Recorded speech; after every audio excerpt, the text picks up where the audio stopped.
On va donc entamer une nouvelle leçon, bilan de matière. Et pour commencer, on va prendre cet exemple. C'est un exemple d'expérience faite dans le laboratoire. Le charbon de bois, le carbone solide. Le charbon de bois, il n'est pas constitué seulement de carbone, mais essentiellement, c'est-à-dire dans sa majeure partie, il est constitué par le carbone. Brûle dans un flacon rempli de dioxygène O2. Résultat, après que la combustion cesse, le charbon de bois a diminué de volume. Une allumette incandescente introduite dans le flacon s'éteint. L'eau de chaud versée dans le flacon se trouble. Donc, on est en présence ici de plusieurs informations qu'on va utiliser pour tout d'abord déterminer si on est en présence d'une transformation chimique ou pas. Si transformation chimique a lieu, on doit déterminer la réaction chimique, l'équation de cette réaction chimique, et après, on va essayer de donner le bilan de matière, c'est-à-dire, il faut chercher la quantité de matière des réactifs et des produits existants à l'état final. Commençons tout d'abord par le début. Donc, on a quoi? On a le charbon de bois C, le carbone, qui brûle dans un flacon rempli d'oxygène, de dioxygène O2. On est à l'état initial. L'état initial est donc constitué de carbone solide et de dioxygène O2. Maintenant, après que la combustion cesse, le charbon de bois a diminué de volume. Qu'est-ce que cela veut dire? Si le charbon a diminué de volume, c'est que une partie du carbone est consommée. Il y a eu consommation de carbone. Une allumette incandescente introduite dans le flacon s'éteint. C'est une nouvelle information qu'on va utiliser pour dire que si l'allumette incandescente s'éteint, c'est qu'il n'y a plus de dioxygène. On peut dire, jusqu'à maintenant, on a consommation d'une partie du carbone et consommation totale du dioxygène O2. L'eau d'eau chaude versée dans le flacon se trouble. Une troisième information qu'on va utiliser. L'eau d'eau chaude ne peut pas se troubler que si on est en présence d'un gaz qui est le CO2, le dioxygène de carbone.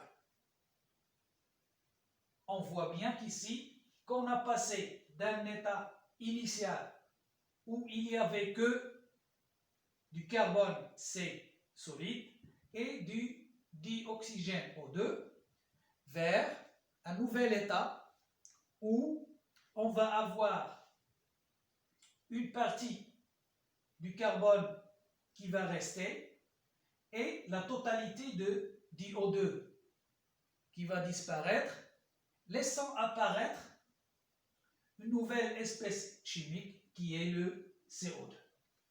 On peut donc dire qu'on est en présence d'une transformation chimique. Pourquoi?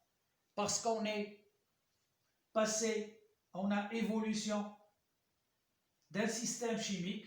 Le système chimique à l'état initial est constitué par le carbone solide et le dioxygène O2. Il a évolué, c'est-à-dire on a eu disparition partielle du carbone et disparition totale du dioxygène. Et en même temps, on a eu apparition de CO2 qui va faire troubler l'eau d'eau chaude. C'est une transformation chimique. Maintenant, est-ce qu'on peut écrire une équation chimique pour donner une idée sur cette transformation chimique, bien sûr, on va l'écrire sous cette façon. On a le carbone solide plus le dioxygène O2 gazeux. Ils vont se transformer pour donner le CO2 à l'état gazeux. On est donc en présence d'une transformation chimique qu'on va décrire par une équation chimique, le carbone solide plus le dioxygène O2 gazeux, ça donne, se transforme pour donner le dioxygène de carbone. Il faut noter que le carbone et le dioxygène sont des réactifs et le CO2, c'est un produit. C'est le produit de cette transformation chimique, de cette réaction chimique. En même temps, il faut noter que les réactifs disparaissent,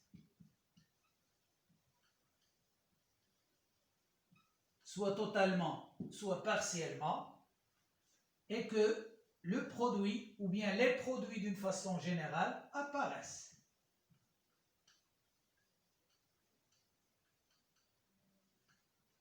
Dans ce cas, on va dire que ce produit, il apparaît.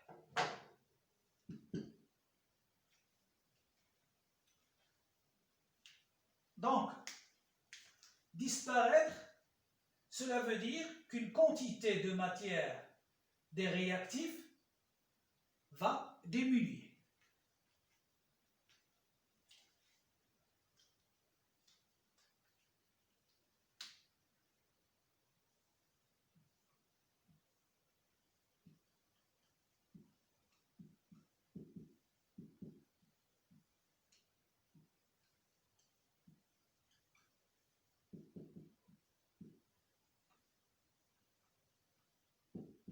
La quantité de matière diminue, tandis que pour le produit ou bien les produits, la quantité de matière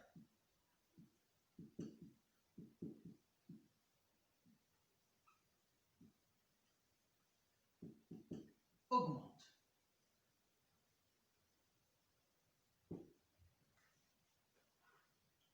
Mathématiquement, une diminution,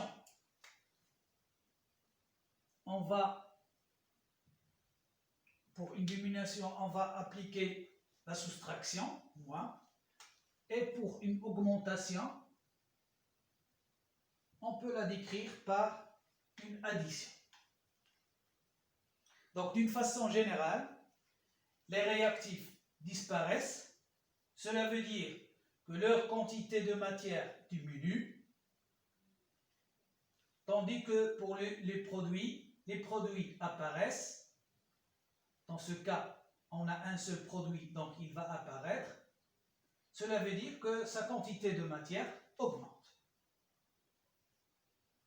Pour donner une idée plus claire, on va utiliser ce qu'on appelle un tableau d'avancement.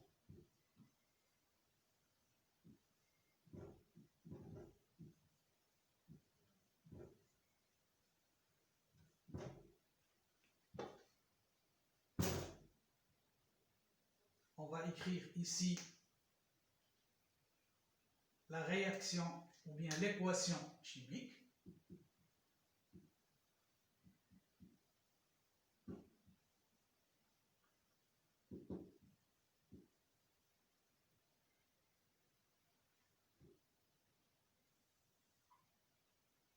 Ici, l'état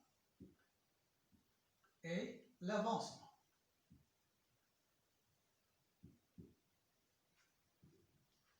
Et ici, la quantité de matière, ou bien les quantités de matière.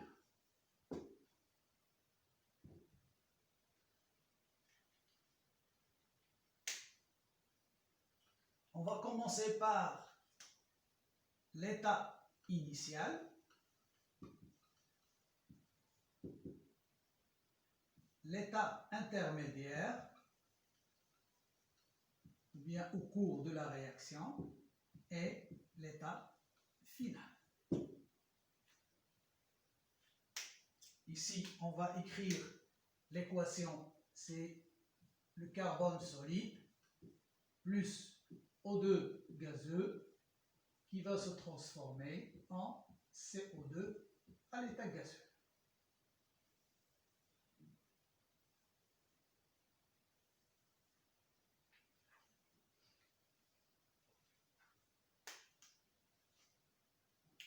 Supposons qu'on a commencé ici par 4 moles.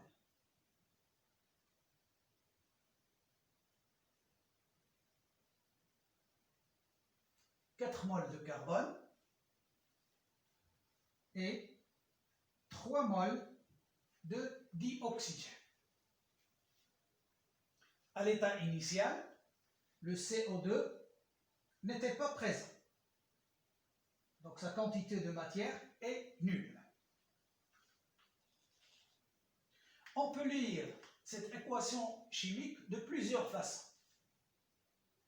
Par exemple, ici, on a le coefficient stoichiométrique, c'est 1. Pour le dioxygène, c'est 1. Et pour le CO2 aussi, le coefficient stoichiométrique, c'est 1. Lorsqu'il n'y a pas de nombre ici, de chiffres, c'est que le coefficient stoichiométrique est 1. On peut lire cette équation chimique de la façon suivante. 1 mol de carbone solide réagit plus avec 1 mol de dioxygène gazeux pour se transformer, pour donner 1 mol de CO2.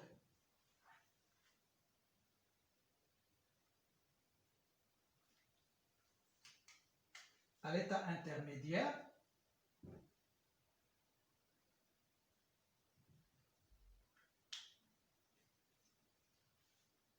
si, par exemple, 1 mol de carbone réagit avec 1 mol de dioxygène, ce 1 mol, il va disparaître. On avait 4 moles à l'état initial de carbone, 4 moins 1, ça va donner 3. Tandis que, une fois que 1 mol de dioxygène réagit, on aura 3 moins 1. Donc, le reste ici, c'est 3 moles. Le reste ici, c'est 2 moles. Pour laisser apparaître 1 mol de CO2. L'avancement, c'est une quantité de matière. On va la noter X. À l'état initial, cette quantité de matière égale à 0. On est à l'état initial. La réaction n'a pas encore eu lieu. Donc, il n'y a pas d'avancement jusqu'à maintenant, à l'état initial. Au fur et à mesure que la réaction va avancer, on aura disparition d'une quantité de matière. Disparition, on va utiliser le signe moins, parce que la quantité de matière va diminuer. Diminuer pour les réactifs. Tandis que pour le produit ou bien les produits, on a apparition, donc on va utiliser le plus.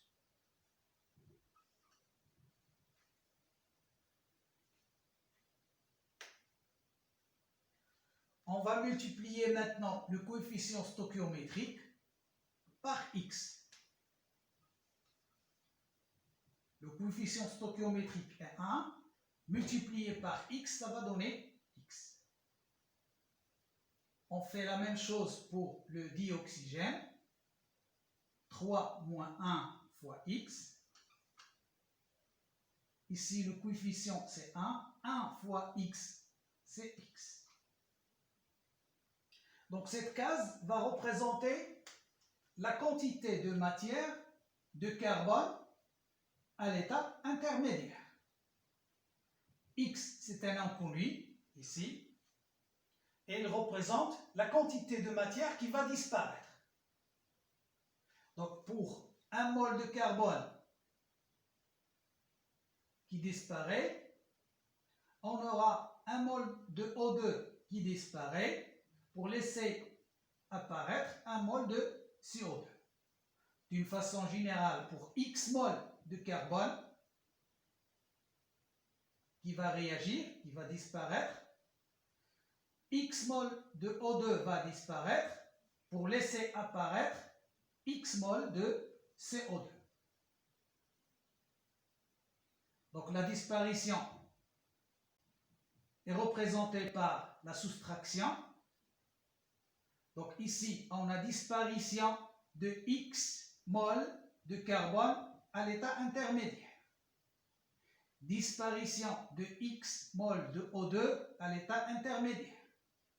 Et apparition de X mol de CO2 à l'état intermédiaire. 4 moins X, ça va représenter la quantité de matière restante de carbone à l'état intermédiaire. Et 3 moins X, ça va représenter la quantité de matière restante de O2 à l'état intermédiaire. Tandis que X, normalement ici c'est 0 plus X, mais 0 plus X c'est plus X, ça va représenter la quantité de matière qui va apparaître à l'état intermédiaire pour le CO2. À l'état final, on va donner un autre signe, c'est XM, c'est la quantité de matière maximale.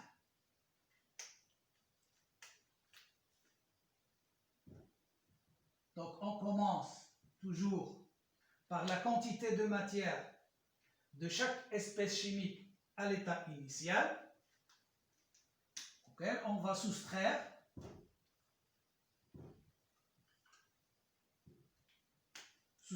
quoi? On va multiplier le coefficient directeur, ici 1, par XM. On aura XM. Ici, 3 moins 1 fois XM. Tandis que ici, c'est 1 fois XM, ça va donner XM. À l'état maximal, lorsque la réaction est totale, au moins l'un des constituants des réactifs va disparaître totalement. Le réactif qui va disparaître totalement, on va l'appeler un réactif limitant. Pourquoi? Parce qu'il va limiter la transformation chimique. Il va arrêter la réaction chimique. D'une façon générale, le réactif limitant, c'est un réactif introduit en défaut à l'état initial. Pour connaître lequel des deux réactifs est le réactif limitant, on va supposer, on va formuler une hypothèse. On va l'appeler l'hypothèse 1. L'hypothèse 1, on va dire que le carbone est le réactif limitant.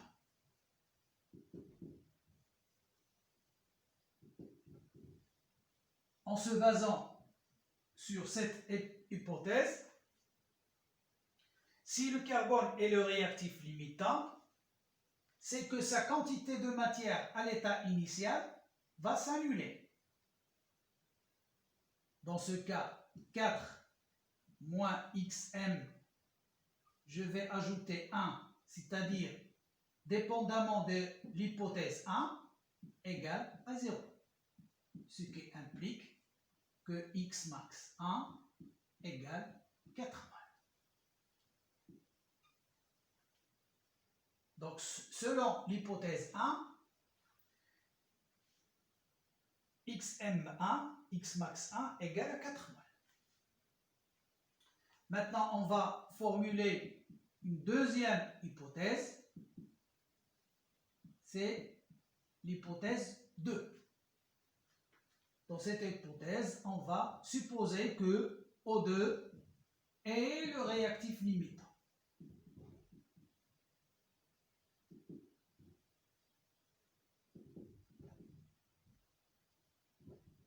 Donc, si O2 est le réactif limitant, sa quantité de matière à l'état final, c'est-à-dire 3 moins x max selon l'hypothèse 2, va être égal à 0.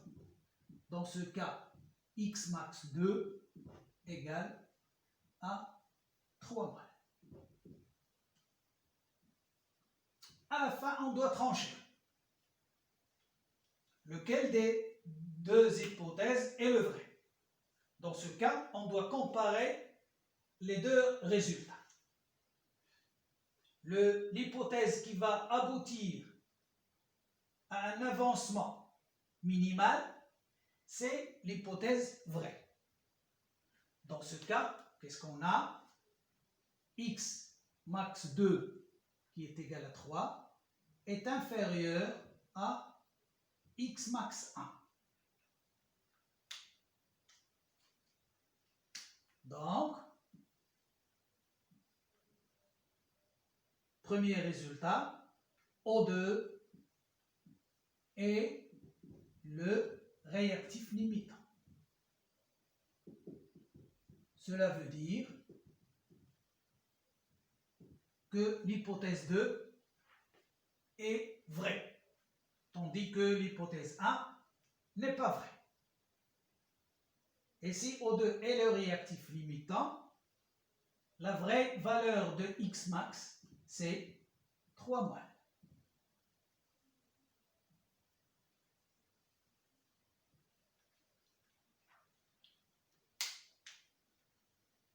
Maintenant, on peut passer au bilan de la matière à l'état final.